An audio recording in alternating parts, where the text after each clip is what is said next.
Inside a recruitment center, a young woman named Mink suddenly experiences severe menstrual pain. She gets up immediately and rushes toward the washroom. The pain becomes so intense that she can barely stand.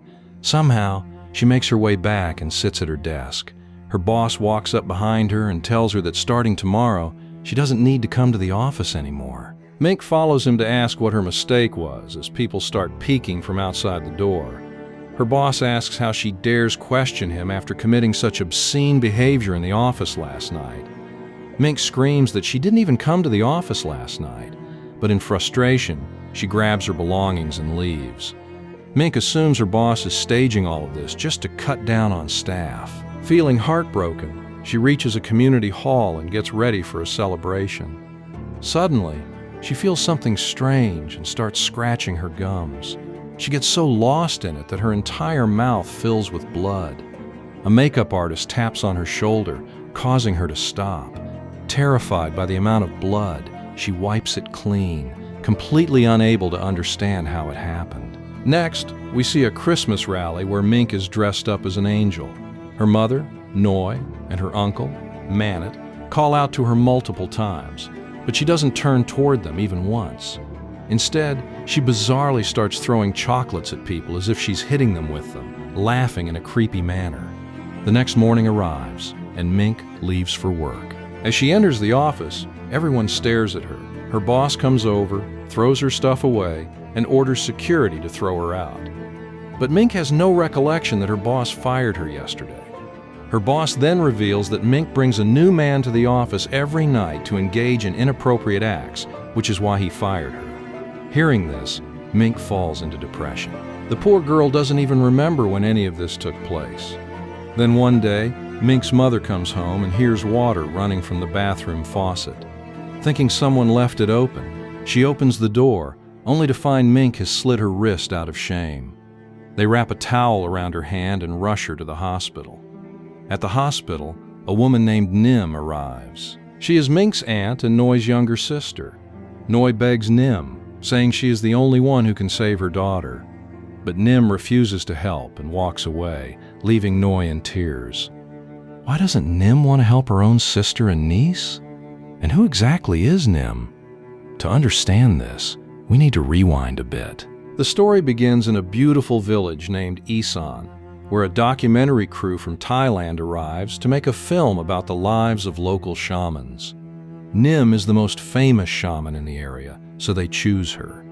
She explains that the people of Isan believe in two kinds of spirits, good spirits that protect us and evil spirits that haunt us. They believe spirits reside in everything: houses, forests, mountains, and fields. Nim shares that she is a medium for goddess Bayan, meaning a vessel through which the goddess helps people. The goddess chooses one female member from their family per generation to be her medium, first her grandmother, then her aunt, and now Nim. One day, Nim receives news that her sister's husband has died of a heart attack. She travels there and notes that for some strange reason, all the men in the Asantia family suffer unnatural deaths. Her husband's father was stoned to death by workers, his son died in a motorcycle accident, and now her husband died of a heart attack. When she arrives at the funeral venue and serves water to everyone, she notices Mink behaving oddly. At night, Mink starts an argument for no reason and becomes extremely aggressive. The people present somehow manage to calm her down. Nim asks Manet's wife, Payang, if Mink always behaves like this. Payang replies that Mink is usually a wonderful girl and she doesn't know why she acted like that today. Perhaps she is disturbed by her father's passing. Later, Nim returns to the temple venue and sees Mink sitting quietly. Nim calls her name multiple times, but Mink doesn't respond. Mink is staring intently at an old woman standing in front of her. Eventually, the old woman walks away, and Mink goes to sleep. When morning comes, they discover that the old woman has passed away.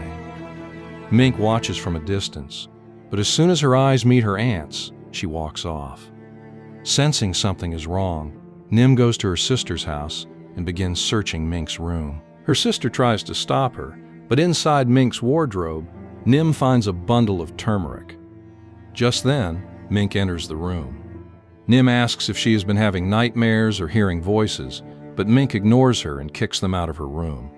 Nim tells Noi that turmeric is used to protect against evil spirits and black magic, asking if she doesn't think Mink is acting strange. Noi sharply replies that she can take care of her own daughter and tells Nim to leave.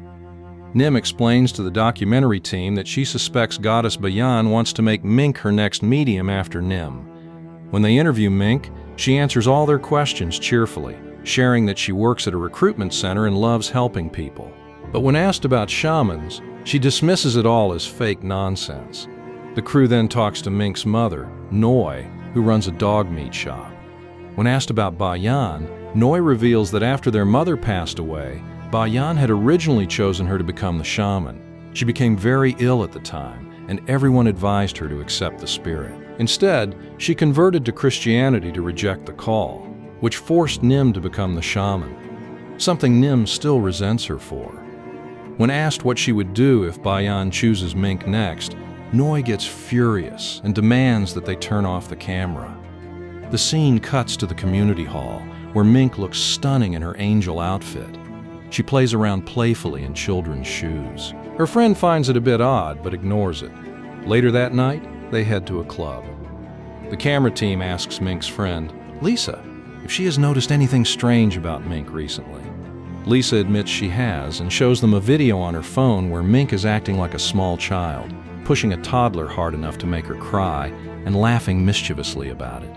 Later, a drunk Lisa passes out while Mink leaves for home alone. Instead of going home, Mink goes to her office and sleeps there.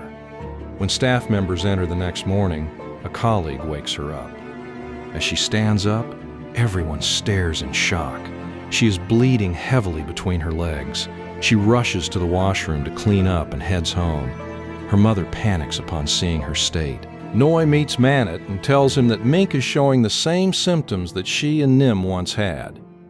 Manit suggests performing an acceptance ceremony to make Mink a shaman, but Noi refuses to let her daughter become one.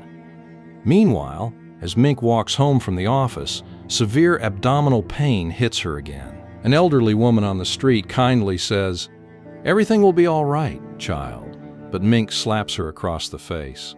The crowd forces her out of the tuk-tuk. The cameraman reports all of this to Nim. The next day, Nim goes to Mink's house, making an excuse about a missing bracelet to send Noi upstairs. Nim and Manit pull Mink aside and ask if she feels like someone is calling out to her and whether she answered.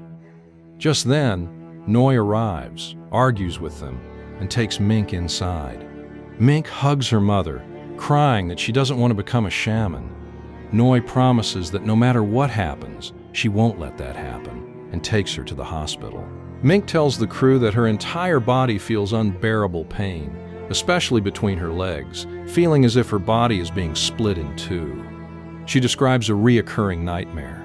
Every night, a giant man dressed in red, wearing numerous amulets, appears holding a sword from which he licks blood. On the ground lies a severed head trying to speak to her, but she can't hear what it's saying. Back at the office, Mink suffers another painful episode in the washroom. When she returns to her desk, her boss fires her.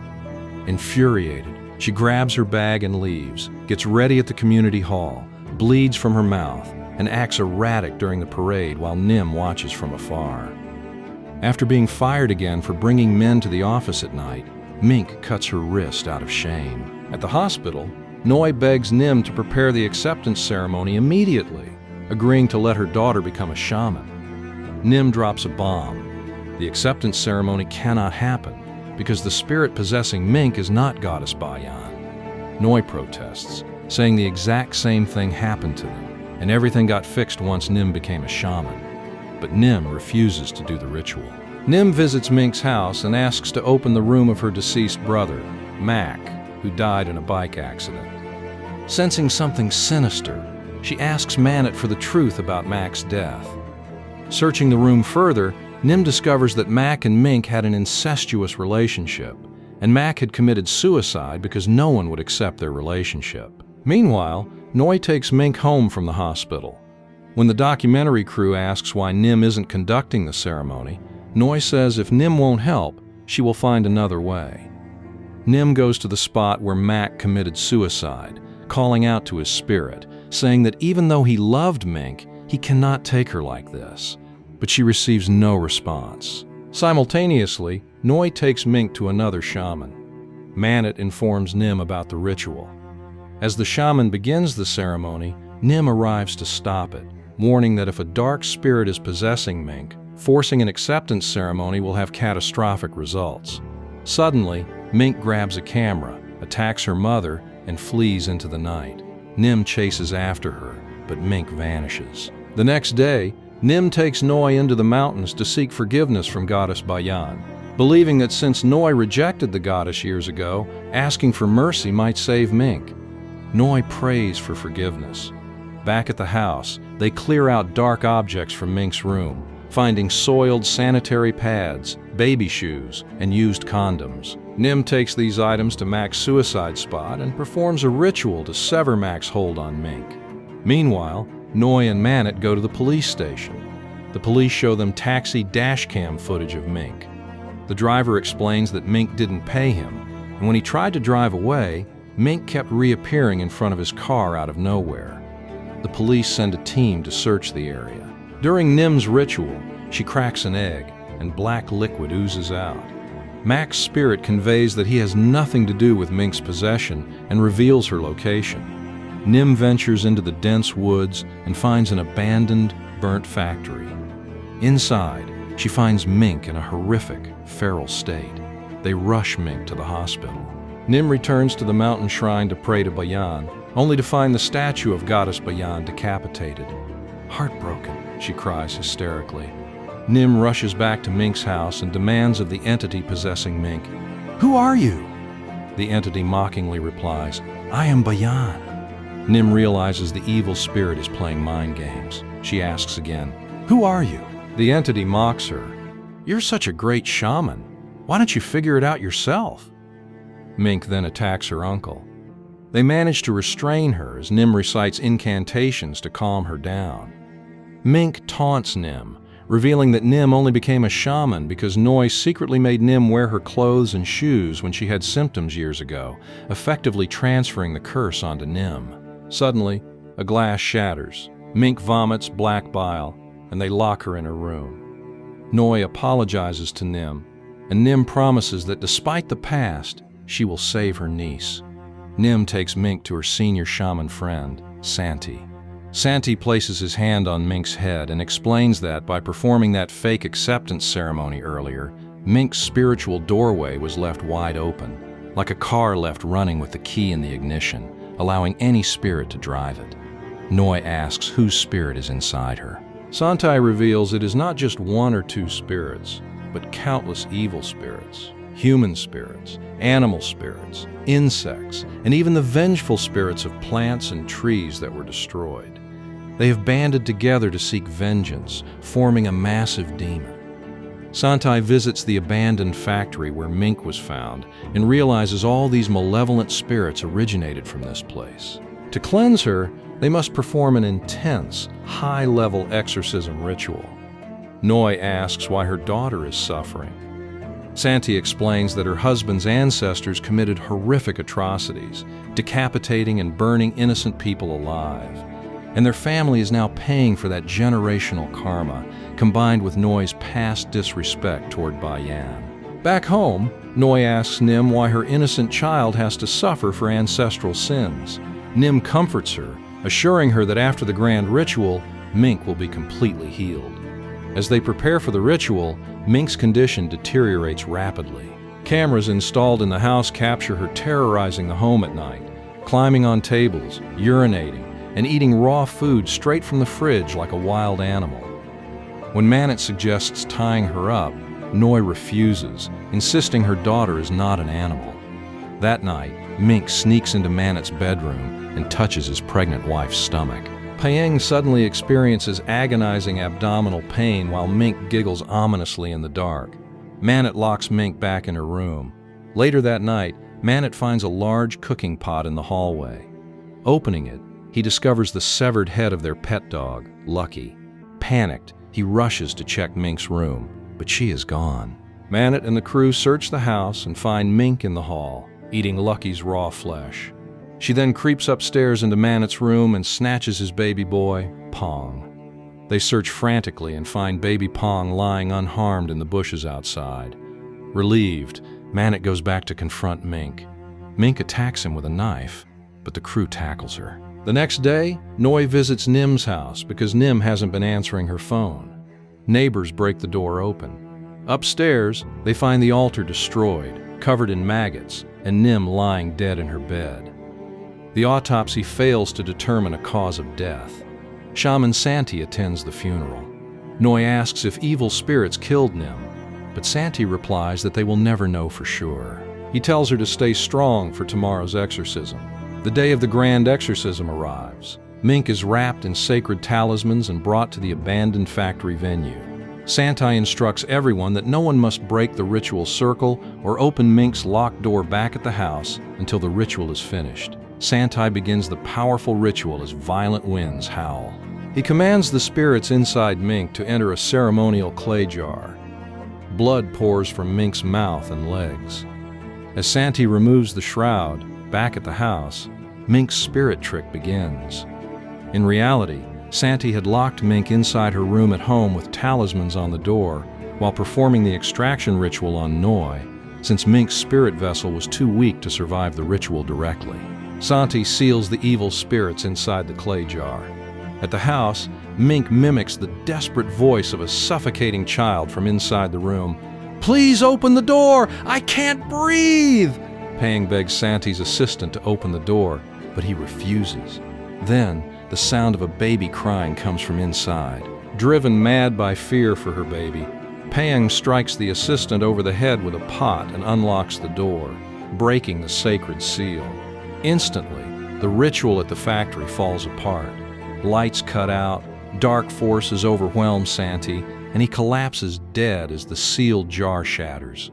Back at the house, Pang enters the room only to find Mink mimicking her baby's voice. Mink brutally kills her. The cameramen flee in terror. Outside the factory, possessed acolytes begin slaughtering and devouring everyone. Inside, Mink consumes Manet's baby alive before killing the cameraman hiding in the closet. Suddenly, Noi enters a trance, believing goddess Bayan has finally possessed her to complete the ritual. She instructs the survivors to gather the shattered pieces of the jar. She ties them in a cloth, begins laughing maniacally, and plants incense sticks upside down into the ground, unknowingly completing a dark ritual. The evil spirits had tricked her into corrupting the ritual entirely. Pandemonium erupts as everyone becomes possessed. Manet leaps to his death from the building. Mink douses her mother in petrol and sets her ablaze before slaughtering the final cameraman. The movie ends with a recovered video clip of Nim recorded the day before her death. Looking broken, she admits to the camera, "To be honest, I've never actually felt Bayan's presence inside me. I don't even know if she is real." This final confession reveals the tragic theme of the story. Neither Mink nor Noi ever truly believed in Bayan, and in the end, even the shaman Nim lost her faith. Having been abandoned by their belief, the goddess abandoned them to the darkness.